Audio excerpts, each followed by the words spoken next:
another priest at another parish said we can hum because we keep our mouths closed together and hum along with our singer. So people turn to history during a crisis in the hope that there are lessons to be learned. And if we look back for examples of powerful pestilences, there is no going past the 14th century Black Death, which was unparalleled in its ferocity and impact. It's now estimated that up to half of the European population died in the first and most ferocious pandemic between 1347 and 1353, 6 years. With people of all ages being killed off, it took 150 years for the population to recover. Like all pandemics, they take no account of eminence or status. Kings and paupers are alike, are all brought low, capricious and indiscriminate. And as our leaders constantly using in regard to our pandemic, unprecedented.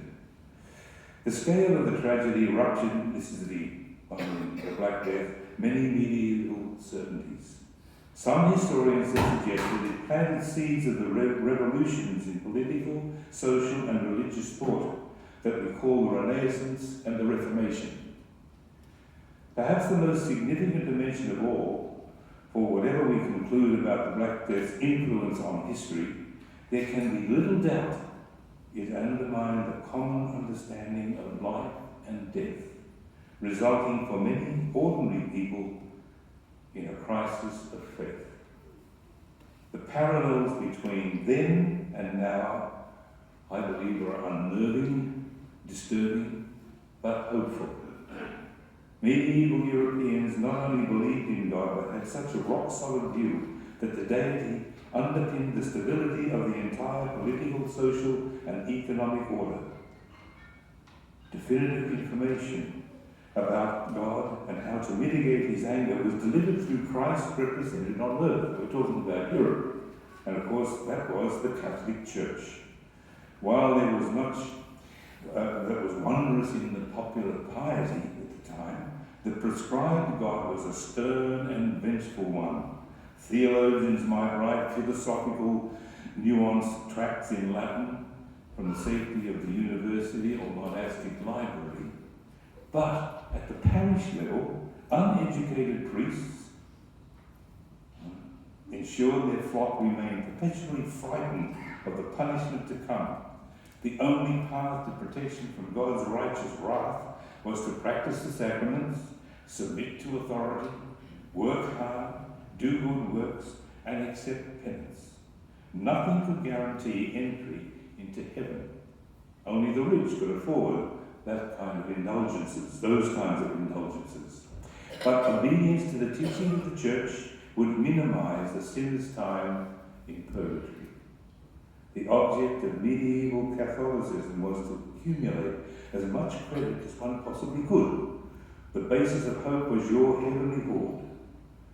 Indulgences, you might remember, there were many, well, two kinds in particular, plenary indulgence and partial indulgence. Plenary indulgence was at the time that you received that indulgence, all your sins that you had committed were wiped away, and if you died at that moment, you go straight to heaven.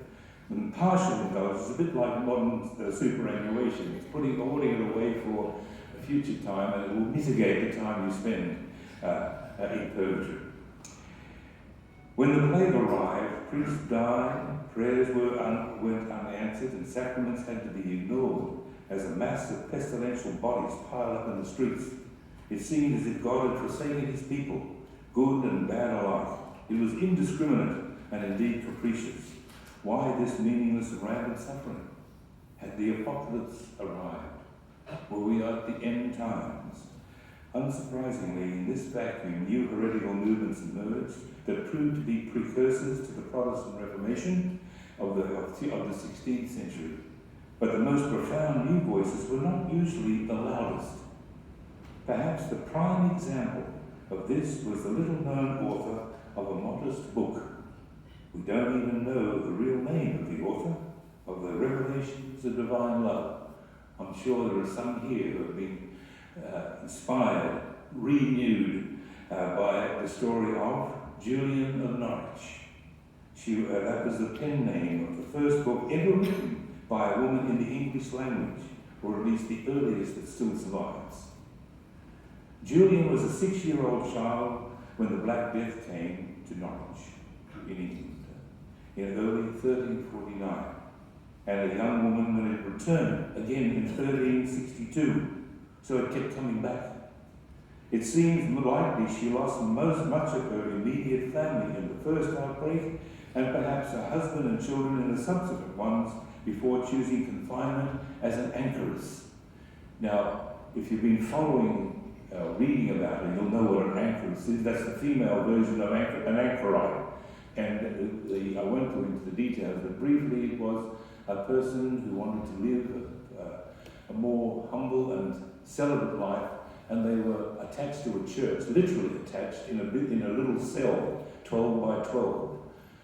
And it's an interesting, I encourage you to have a look at what they did and how they prayed and the penance they did anyhow. So this Julian of Norwich was one of these anchoresses. And the revelations of divine love is so startlingly original that the 20th century Trappist monk and writer Thomas Merton considered Julian one of the greatest English theologians. It's a woman. She wrote about the 16 mystical visions she received in 1373 when she was in her 30s. While seriously ill and believing to be on her deathbed, the visions appeared to her over a period of several hours in one night, with a final revelation occurring the following night.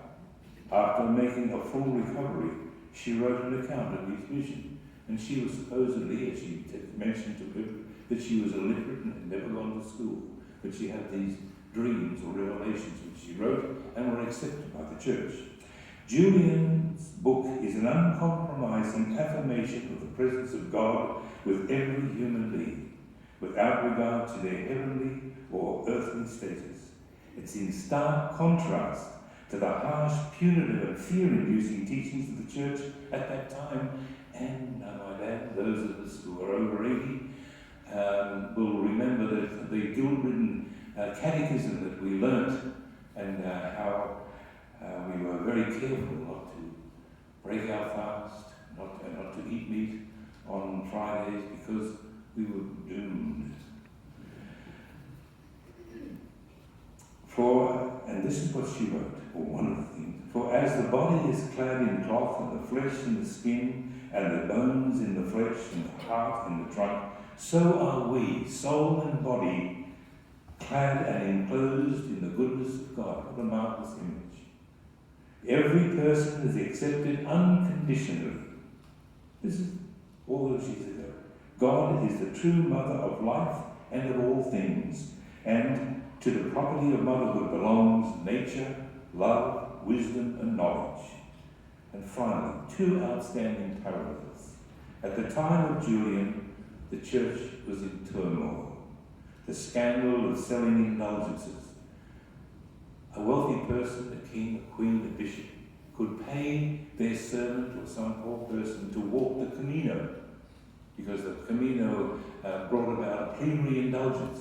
So they would pay get the person to do the walk, and they would receive the indulgence, buying heaven.